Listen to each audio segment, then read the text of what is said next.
Hello, and welcome to today's video. And for today, we're going to be talking about AI. We use artificial intelligence pretty much every single day. It's in our phones, it's in our recommendation feeds, but have you ever really stopped to think about what's going on in there? How does an AI actually, think? For the longest time, the answer has basically been a shrug. We call it a black box. But what if we could actually draw a map of its mind? And what if the key to that map wasn't in the code, but in its shape? Let's dive in. So let's just put the big question right on the table. How does an AI really learn? I mean, it's not just about crunching a bunch of numbers, right? It's a dynamic process. It's about adapting. And as we're about to find out, it's about transformation. That journey from not knowing to knowing it's pretty incredible. And some new research is giving us a totally new way to look at it. Now, check out this quote from the research paper that inspired this whole explainer. I know, a lot of big words. But that phrase, topological representation, all that really means is the network's internal shape. So what they're saying here is that when an AI is struggling, when it gets stuck, what's happening inside is that its internal structure is literally reorganizing itself. It's not a glitch, it's the brain reshaping itself to figure things out. Yeah, for decades, we've had this black box problem. We feed data in, we get an answer out, but what happens in the middle is a total mystery. This research, though, it suggests a pretty radical idea. What if, instead of trying to follow millions of tiny calculations, we could just look at the shape of the AI's decision-making process? What if we could get it visually through geometry? So here's our game plan. We're going to start with that black box problem. Then we'll see how a network can even have a shape. After that, we'll grab a couple of quick tools from calculus. I promise it'll be painless. Then we connect the shapes to the learning, and finally, we'll talk about why any of this really matters. Right, so the black box. This isn't just some academic curiosity. It's a huge barrier. I mean, if we don't know how an AI made a decision, how can we really truly trust it with important stuff like a medical diagnosis or managing our finances?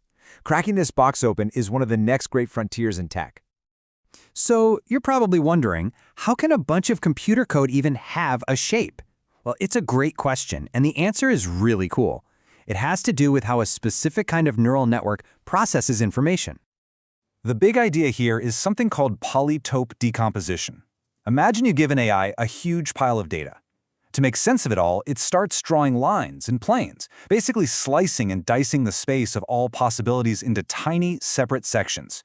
Each one of those little geometric shapes is called a polytope. In essence, the AI is creating this super detailed, high-dimensional map to understand its world. And this is the aha moment. All of those little shapes, all those polytopes, they fit together to form this incredibly complex structure. By studying the properties of the structure, how many pieces there are, how they're connected, how messy it is, we can get a direct look at the AI's internal logic. The map is the mind. Okay, so we have this geometric map, but what's really fascinating is watching that map change while the AI learns. And to see that happen, we need a special kind of lens, a language that was literally invented to describe change and shape, and that language is calculus. Now hang on, don't worry, there's no test at the end. First up is the derivative. Honestly, all a derivative is a tool for measuring slope. That's it. So if you picture the AI's learning journey as a curve, the derivative tells us exactly how steep that curve is at any single moment, how fast it's learning. It's like a perfect little snapshot of change. And the whole point of this is just to show that calculus gives us a reliable set of rules. It's not guesswork. It's a systematic way to measure how even the most complicated parts of that internal map are evolving at any given second. Okay, but what happens when you have tons of variables, like in an AI? Well, that's where the gradient comes in. You can think of it like a multidimensional compass. At any spot, the gradient points you in the direction of steepest uphill.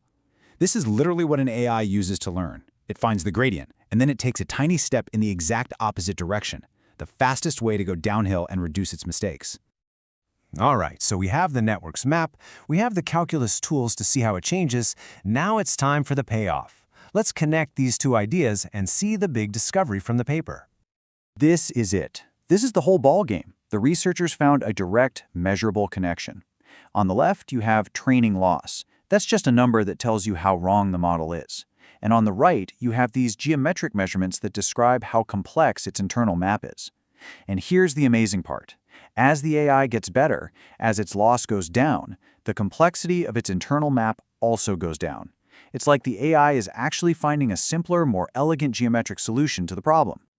The paper found this held true for two big AI tasks. For classification, like telling cats from dogs, they found that a clever way of slicing the map in two, called the Fiedler partition, lines up perfectly with the AI's final decision. And for regression, predicting a number, they confirmed it again. As the model got more accurate, its internal map got measurably simpler. The shape is a direct reflection of performance.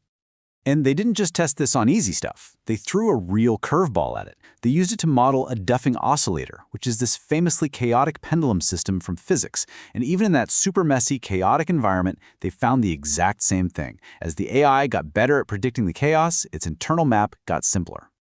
So you might be thinking, this is a really cool academic exercise, but it's actually way more than that.